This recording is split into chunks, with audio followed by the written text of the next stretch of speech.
इस एपिसोड में मैं आपको सुना रहा हूं डॉक्टर डेथ के जुर्म की और मर्डर्स की कहानी। मैंने आपसे पहले भी कहा था कि किस्सा जरा लंबा है, इसलिए इत्मीनान से सुनिए। आइए अब इस किस्से को आगे बढ़ाते हैं।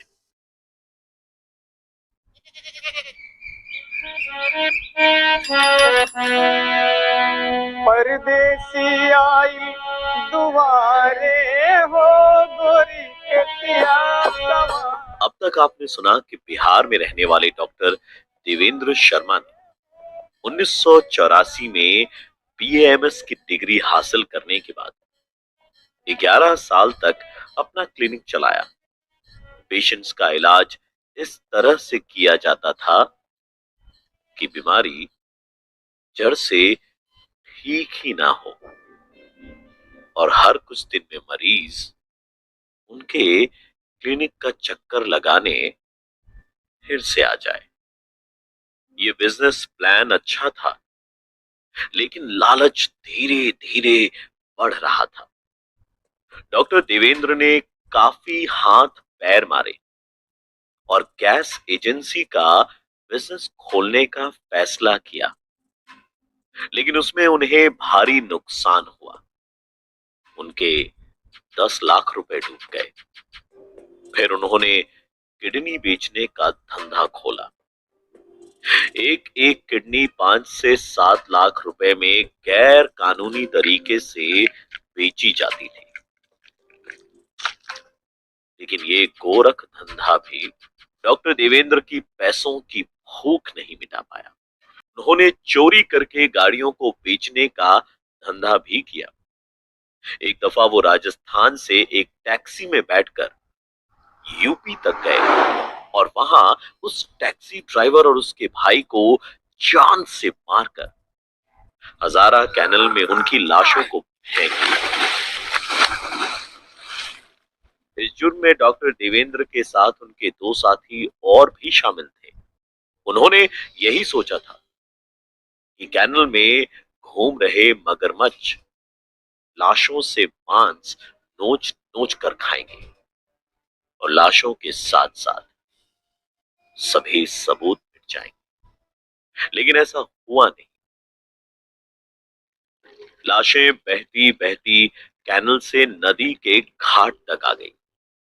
पुलिस ने इन्वेस्टिगेशन शुरू की और कानून के हाथ धीरे धीरे डॉक्टर देवेंद्र शर्मा की तरफ बढ़ने लगे। अब आगे आइए आगे सुनाता हूं आपको डॉक्टर डेथ की जिंदगी में आगे क्या हुआ। सबूत की तलाश में पुलिस भटक रही थी, लेकिन किस्मत से उन्हें एक लीड हाथ लगी। पुलिस उस पब्लिक कॉल ऑफिस यानी पीसीओ तक पहुंच गई, जहां से टैक्सी ड्राइवर चांद ने अपने पिता को फोन किया था। मालूम हुआ कि चांद के फोन करने के बाद वहां से डॉक्टर देवेंद्र ने भी एक फोन किया था। ये फोन उसने अपने अलीगढ़ निवासी रिश्तेदार उदयवीर और राजू राजवा को किया था। जयपुर पुलिस ने अपनी तहकीकात और तेज कर दी और एक दिन पुलिस अलीगढ़ से उन्हें गिरफ्तार करने में कामयाब रही। दबाव डालने पर उदयवीर और राजू राजवा ने धीरे धीरे सारी कहानी बताई। अब इसे डार्क कॉमेडी कह लीजिए या फिर कुछ और। पुलिस को डॉक्टर साहब से सवाल जवाब करने के लिए जेल जाना पड़ा, क्योंकि doctor Devendra Sharma kidney racket के केस में अरेस्ट किए गए थे और उन पर मुकदमा चल रहा था।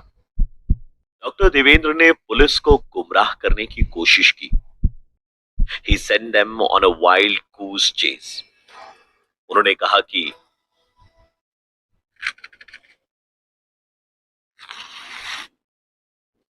मर्डर? अरे वो अलीगढ़ वाला फैमिली मार दिया होगा इन लोग को। हमें पहले से ही टेढ़े लोग लग रहे थे कि कितने हट्टे कट्टे जवान लड़के हैं दोनों, जाने क्या बात रही होगी।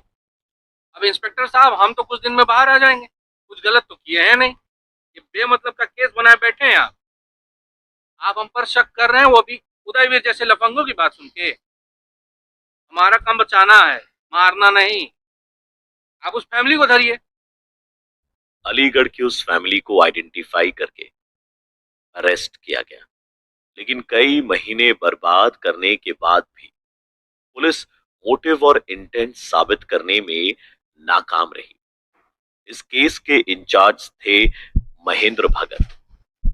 उन दिनों इंस्पेक्टर थे, लेकिन आज आज वो डीएसपी हैं। इंस्पेक्टर भगत और उनकी टीम ने नए सिरे से एविडेंस को देखना शुरू किया, कई कड़ियां मिलाई और अंत में एक तरकीब ने साथ दिया।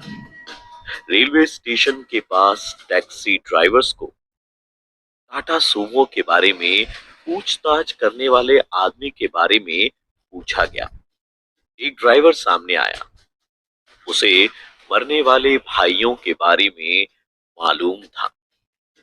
चांद खान और शराफत खान के लिए इंसाफ की दुआएं मांगी जा रही थी और वो सब दुआएं कबूल भी हुई। ड्राइवर से मिली जानकारी के आधार पर एक स्केच बनवाया गया, कुछ और ड्राइवर से कंफर्म किया गया और डॉक्टर देवेंद्र शर्मा का जेल की 4 दीवारों के पीछे रहने का इंतजाम पूरी तरीके से सेट हो गया। स्केच हूबहू डॉक्टर देवेंद्र शर्मा का था। झूठे नाम का फायदा नहीं हुआ। बॉडीज को हजारा कैनल में फेंकने का कोई फायदा नहीं और जेल में रहकर किसी दूसरे परिवार को फंसाने का भी कोई फायदा नहीं हुआ।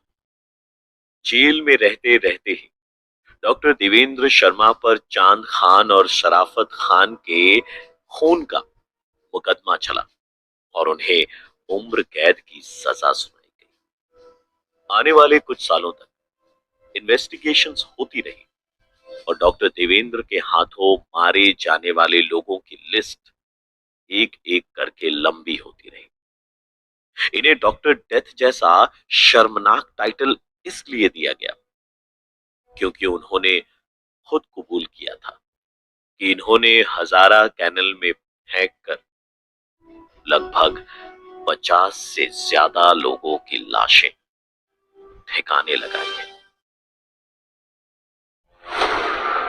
परोल पर बीच बीच में कुछ दिन डॉक्टर देवेंद्र शर्मा जेल से बाहर आते रहते थे।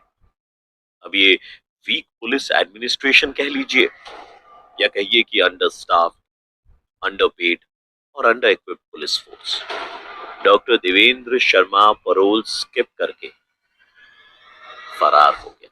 2020 की जनवरी में जब वो परोल पर बाहर आया तो उसके बाद पुलिस की नाक के नीचे से कहीं गायब हो गया। 2004 में जब पहली बार उसकी गिरफ्तारी हुई तब उसकी पत्नी और बच्चों ने उससे नाता तोड़ लिया था। पैसा कमाकर न जाने डॉक्टर देवेंद्र शर्मा ऐसा क्या करने वाले थे कि उसके लिए उसने अपने परिवार को दाव है। जो भी मैं कर रहा हूं अपने परिवार के लिए कर रहा हूं, ये बात सच है, लेकिन अहंकार का कुछ न कुछ भाग इस बात में जरूर मौजूद है। इसमें बनी एक popular TV series Breaking Bad, जिसे विंस गिलिगन ने क्रिएट किया है। वो सीरीज इस थॉट प्रोसेस को एक्सप्लोर करती है कि इंसान कब परिवार के लिए पैसे कमाते कमाते परिवार से ही दूर हो जाता है, ये इंसान को खुद भी पता नहीं लगता।